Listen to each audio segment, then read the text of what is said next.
Hello friends, welcome to my channel, welcome to মিষ্টি blog. আমার নতুন ভিডিওতে তোমাদের আবার স্বাগত। তো আজকের ভিডিওটা হলো স্কিন কেয়ার নিয়ে।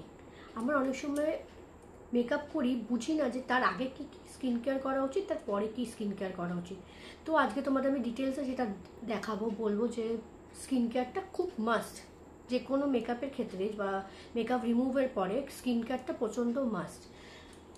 তো বিফোর মেকআপ সবসময় স্কিনটাকে হাইড্রেটেড রাখা উচিত। বেশি ড্রাই হলে স্কিন মেকআপ বেশি কেকি লাগবে, আর বেশি অয়েলি যদি স্কিন হয় তাহলে মেকআপটা বোঝাই যাবে না, মানে বসবেও না ঠিকমতো, আর ক্লিয়ারভাবে বোঝাও যাবে না, প্রচণ্ড বাজে দেখতে লাগে, লুকসটাই বাজে হয়ে যাবে। তো আমি নর্মাল মেকআপের ক্ষেত্রে বলছি না, নর্মাল মেকআপ আমিও যেমন করে একটু মুখে ময়শ্চারাইজার মাখি, পাউডার মাখি চলে যাই, তো সেটার ক্ষেত্রে আমি বলছি না, সেটার ক্ষেত্রে খুব একটা বেশি স্কিন কেয়ারের প্রয়োজন হয় না, একটু মুখটা ভালো করে ফেস ওয়াশ করলেই হয়ে যায়। কিন্তু যারা হেভি মেকআপ করো, day to day heavy makeup করো, কোনো ব্রাইডাল মেকআপ বা কিছু হলো ফটোশ্যুটের জন্য মেকআপ করো, যারা হেভি মেকআপ করো তাদের জন্য স্কিন কেয়ারটা খুব জরুরি। স্কিন কেয়ারের ফার্স্ট স্টেপ হলো ভালো করে মুখটাকে ক্লিন করা। ভালো যে কোনো তোমাদের স্কিনে যেই স্কিনের টাইপ হিসাবে যেই ফেস ওয়াশটা স্যুট করে, স্কিনটাকে ভালো করে ফ্রেশ করে ক্লিন করা ফেস ওয়াশ দিয়ে। আর ফেস ওয়াশ দিয়ে নর্মাল করলে হবে না, একটু ভালো করে ক্লিন করে ভালো করে করতে হবে, যাতে ফেস ওয়াশটা ভেতর অবধি ডিপ পেনিট্রেট করে আর ভালো মতো স্কিনে কাজ করে। তো স্কিনে করার পরে আমরা জেনারেলি কিছু ইউজ করি না, কিন্তু আমার ইউজ করা উচিত। তারপর আমার টোনার ইউজ করা উচিত, যে কোনো খুব ভালো একটা টোনার। স্কিন, আবারও বলছি, স্কিন কেয়ার সবসময় স্কিন হিসাবে করা উচিত। যদি কারো ড্রাই স্কিন হয় সেটা আলাদা, সেন্সিটিভ স্কিন হয় সেটা আলাদা, অয়েলি স্কিন হয় সেটা আলাদা। সেটা নিজের ব্যাপার যে কোনটা আমরা প্রোডাক্ট ইউজ করি সেটার হিসাব। তো তোমাদের দেখিয়ে দিই ফেস ওয়াশ আমি যেটা ইউজ করি, সেটা তোমাদের দেখিয়ে দিই। লোটাস বোটানিক্যালসের natural baking soda deep cleansing face wash, এইটা আমি ইউজ করি কারণ আমার সেন্সিটিভ স্কিন, আর সব ফেস ওয়াশ সব কিছু আমার স্কিনে যায় না, তাই আমি অনেক রিসার্চ করার পর এটা ইউজ করি এখন স্কিনটার জন্য, যাতে প্রবলেম না হয়।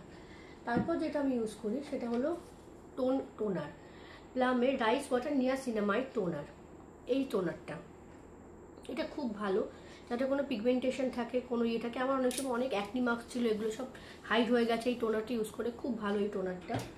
আমি এগুলো তোমাদের বলছি কারণ আমি যেগুলো ইউজ করি আমি জাস্ট তোমাদের সাথে সেটা শেয়ার করছি। তোমাদের যে এটা ইউজ করতে হবে এমন না, তোমরা যেটা স্কিনের জন্য যেটা ইউজ করে, যেটা তোমাদের জন্য স্যুট করবে সেটা তোমরা ইউজ করতে পারো।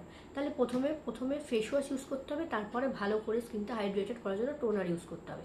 তারপর তোমরা চাইলে, ম্যান্ডেটারি নয় এটাও, সিরামটা ইউজ করতেও পারো, নাও ইউজ করতে পারো। সিরামটা কিন্তু আফটার মেকআপ, যে রিমুভারের পরে যে স্কিন কেয়ারটা, ওখানে কিন্তু সিরামটা মাস্ট ইউজ করা। তারপর যেটা মেকআপের বেস করার আগে, যেটা সব থেকে বেশি ইম্পর্টেন্ট, প্রাইমার করার আগে, সেটা হলো ময়শ্চারাইজার। আমি জেল বেস ময়শ্চারাইজার ইউজ করি। আগেই বলেছি সেন্সিটিভ স্কিন, আমার ময়শ্চারাইজার এগুলোই ইউজ হতে লাগে, কারণ সেন্সিটিভ স্কিনে ওয়াটার বেস আর জেল বেস ছাড়া ইউজ করা যায় না। ক্রিম বেস ময়শ্চারাইজার আমি ইউজ করতে পারি না, তো এটা ইউজ করি। তারপর যে কোনো মেকআপে বেস ইউজ করে মেকআপ করা যায়, তাতে স্কিনে কোনো প্রবলেম হয় না, যদি স্কিনটা ভালো মতো প্রথমে প্রোটেক্ট করা যায়, সেকেন্ড আফটার মেকআপ রিমুভ করার পর প্রোটেক্ট করা যায়। যদি এই জিনিসগুলো মেকআপের ইউজ করার সাথে দেখা যায়, তাহলে আর স্কিনে সেই প্রবলেমটা হয় না। তো এর পরে আসি মেকআপ করার পরে, এটা রিমুভ করার পর কি স্কিন কেয়ার থাকে, কি স্টেপ থাকে। তো হেভি মেকআপের জন্য মেকআপ রিমুভার কিন্তু মাস্ট, ঠিক আছে। আর মেকআপ রিমুভার যদি সেন্সিটিভ স্কিন হয় তাহলে অবশ্যই water base makeup remover use করবে, নাহলে কিন্তু স্কিনে প্রবলেম হবে। আর মেকআপটাকে ভালো করে তোলার চেষ্টা করবে যাতে কোনো প্রবলেম হয়। তারপরে যদি হেভি মেকআপ থাকে তাহলে ফেসটা ভালো করে স্ক্রাব করবে, যাতে ভেতরে কোনো পার্টিকেলস ভেতরে না গিয়ে। তো আমি তোমাদের সাথে সবটাই শেয়ার করব, কি স্ক্রাব ইউজ করি, কি ইউজ করি, সবটাই শেয়ার করব। তো আমি যে স্ক্রাবটা ইউজ করি হেভি মেকআপ করলে, সেটা হলো লোটাস বোটানিক্যালসের উড10 D10 রেডিয়েন্স ফেস স্ক্রাব। এইটা যেহেতু আমার স্কিন খুব সেন্সিটিভ, সব কিছু আমার স্কিনে যায় না, তার জন্য আমি খুব রিসার্চ করার পর, খুব এক্সপেরিমেন্ট করার পর আমি স্কিনের জন্য এই জিনিসগুলো বেছে নিয়েছি। তোমরাও সেইভাবে স্কিনের জন্য জিনিস বেছে নিও।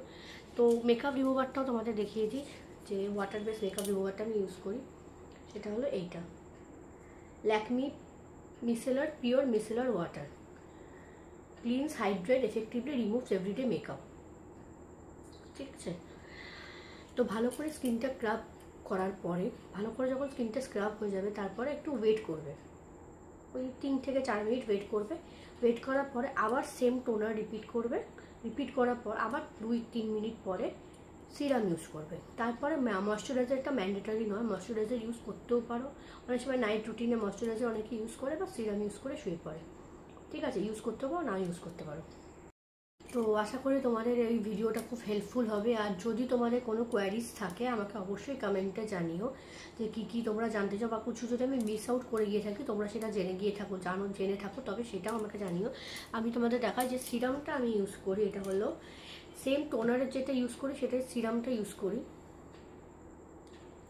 প্লামের রাইস ওয়াটার নিয়াসিনামাইড সিরাম। যেহেতু আমার প্রথমে খুব অ্যাকনি ব্রেকআউট হয়েছিল, তার জন্য আমার প্রচণ্ড অ্যাকনি মার্কস ছিল, তো তাই জন্য আমি এটা ইউজ করি, যাতে মার্কসগুলো সব ফেড হয়ে গেছে। তো তোমাদের ভিডিওটা কেমন লাগলো আমাকে অবশ্যই জানিও, আর ভালো লাগলে একটা লাইক, শেয়ার এন্ড সাবস্ক্রাইব করে দিও, আর বেল আইকনটা প্রেস করে দিও। অবশ্যই চেষ্টা করবো ভালো ভালো ভিডিও, এফেক্টিভ ভিডিও তোমাদের সাথে শেয়ার করার, যাতে তোমাদের পক্ষে হেল্পফুল হয়। তো টিল দেন টাটা, সবাই খুব ভালো থেকো, সুস্থ থেকো, আবার দেখা হবে অন্য একটা ভালো ভিডিওতে। বাই।